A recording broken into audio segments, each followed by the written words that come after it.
India's missile launch could affect the global arms race. I discussed the implications with Joseph Cirincione, a former director for Nonproliferation at the Carnegie Endowment for International Peace. According to him, this launch sends a message to Russia, the United States, China, and the rest of the world.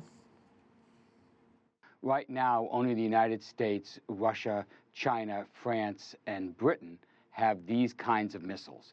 India developing one puts pressure on China to increase its nuclear capabilities. It's this kind of arms control spiral you'd like to prevent. Do you believe, Joseph, that the United States should take the lead in nuclear disarmament? And not only do I think that, the President of the United States thinks it.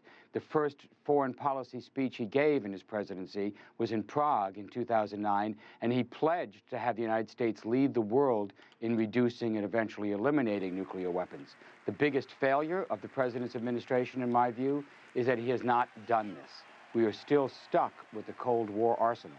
The United States has about 7,000 nuclear weapons. Russia has a similar stockpile. By comparison, China has about 200. Most of the other nations number their arsenals in that range, a couple of hundred weapons.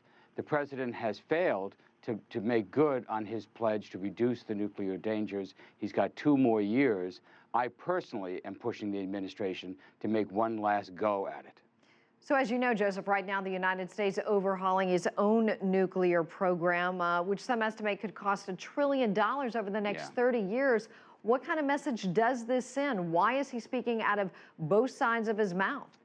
Yeah, you definitely have a big gap between the President's policy and the procurement going on by the Pentagon. The contracts for nuclear weapons are racing ahead. This budget is going to be the biggest ever. We're going to spend probably around $55 billion this year on nuclear weapons and related programs. The President has got to reassert his policy to get a grip on this. Otherwise, we look like hypocrites. We say we're in favor of reducing nuclear dangers, but we're completely we're redoing the entire Cold War arsenal with new bombers, new subs, new missiles, bringing these weapons well into the middle of the 21st century.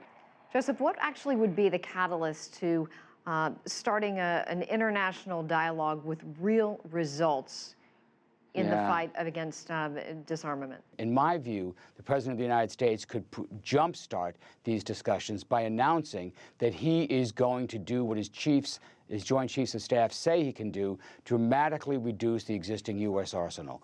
The military says that we can reduce our arsenal by 1/3 and still conduct all military missions. The President has wanted to do this with Russia.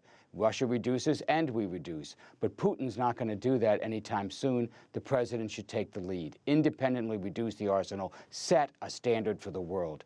In my view, that is a doable and dramatic gesture that could get talks moving in a much more positive direction. Joseph Cirincione, thank you so much for your time and insight joining us from Los Angeles.